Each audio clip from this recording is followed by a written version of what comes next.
የ2018 ዓመተ ምህረት የተቀናጀ የተፋሰስ ልማት ስራ ማስጀመሪያ መርሃ ግብር በሐዋሳ ከተማ ሀዌላቱ ክፍለ ከተማ አላሙራ ቀበሌ ላይ ተከናውኗል። በማስጀመሪያው ስነ ስርዓት የሐዋሳ ከተማ አስተዳደር ከንቲባ አቶ ጥራቱ በየነ የተገኙ ሲሆን በዘንድሮ የተፋሰስ ልማት ከ4200 ሄክታር በላይ የእርከን ስራ የሚሰራ መሆኑን ጠቁመው ምርትና ምርታማነትን ለማሳደግም ሚናው የጎላ ነው ብለዋል። ሐዋሳ የከተማ ነዋሪዎች ብቻ የሚኖሩባት ከተማ አይደለችም።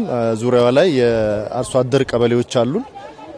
እነዚህ አርሶ አደር ቀበሌዎች በእርሻ የሚተዳደሩ አርሶ አደሮችም ጭምር ያሉበት በመሆኑ በዘንድሮ የተፋሰስ ልማት ስራችን በአጠቃላይ ወደ 1700 የሚሆን ኪሎ ሜትር የሚሆን የእርከን ስራ የሚሰራ ነው የሚሆነው። በሄክታር ካየነው ደግሞ ከ4200 ሄክታር በላይ በዚህ በዘንድሮ የተፋሰስ ልማት ስራችን የሚሸፈን ነው የሚሆነው። አሁን ዘንድሮ ለምሳሌ ይሄን አካባቢ በዚህ መልክ የእርከን ስራ ከሰራን በኋላ በክረምቱ የአረንጓዴ አሻራ መርሃ ግብራችን ይህ አካባቢ ደግሞ ተመልሶ እንዲያገግም የተክል ወይም ችግኞች የሚተከሉበት ነው የሚሆነው።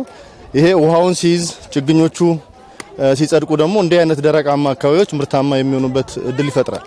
የውሃ ሀብታችንን መጠበቅና ተራራማ ቦታዎችን ማልማት አስፈላጊ ነው ያሉት ከንቲባው አቶ ጥራቱ በየነ ለውጤታማነቱም ማህበረሰቡን ማሳተፍ ይገባል ሲሉ ተናግረዋል። የውሃ ጥበቃ ስራችን እጅግ በጣም መሰረታዊ ነው። እንደሚታወቀው ሐዋሳ ዙሪያዋን በሐይቅ የተከበበች ከተማ እንደመሆኑ እንደዚያ ዙሪያ ላይ ያሉ አካባቢዎች በአረንጓዴ ተክሎች ካልተሸፈኑ ደለሎች ወደ ሐይቁ የሚገቡበት ሐይቁን ከፍታም ጭምር በመጨመር እንዲሁም ለትነትም ምክንያት በመሆን ለትልቅ ችግር የሚዳርግ በመሆኑ የውሃ ሀብታችንን መጠበቅ እንደዚሁም ደግሞ ተራራማ ቦታዎችን እንዲለሙ ማድረግ ትልቅ አስተዋጽኦ አለው። ስለዚህ የተቀናጀ የከተማ ልማት ስራ ብለን ከምንሰራቸው ውስጥ አንዱ እንዲህ አይነት የአረንጓዴ ልማት ስራዎች የተፋሰስ ስራዎች ደግሞ ግንባር ቀደም ይሆናሉ። ህብረተሰባችን በተለያዩ አደረጃጀቶች የተደራጀ ነው። በተለይ የልማት ስራዎችን በዚህ መንገድ በጋራ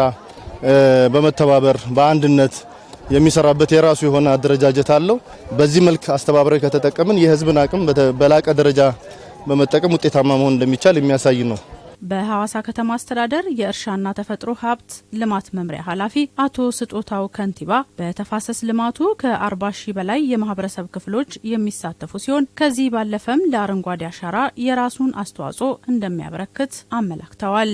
እንደ ሐዋሳ ከተማ ዘንድሮ የሚሳተፉት ወደ 40975 የክፍለ ከተማ የከተማ ማዕከል የሚሳተፉ ነዋሪዎች አሉ። ይሄ ስራ ተጠናክሮ ለአንድ ወር የሚቆይ ነው የሚሆነው። የተለያየ መልቲ ፐርፐስ ያሉ ችግኞችን የማዘጋጀት ስራ አንድ ላይ አብረን የምንሰራው ነው የሚሆነው። የተፋሰስ ልማት ስራው የግብርናን ትራንስፎርሜሽን ከማረጋገጥ አንጻር ያለው ሚናውም ከፍ ያለ አሁን ያለው ትውልድም በሚገባ እየተጠቀመ ለሚቀጥለው ትውልድም የራሱ የሆነ አሻራ የሚያስቀምጥ ተግባር እንደመሆኑ መጠን ትኩረት ሰጥተን እየሰራን ያለንበት ሂደት አለ።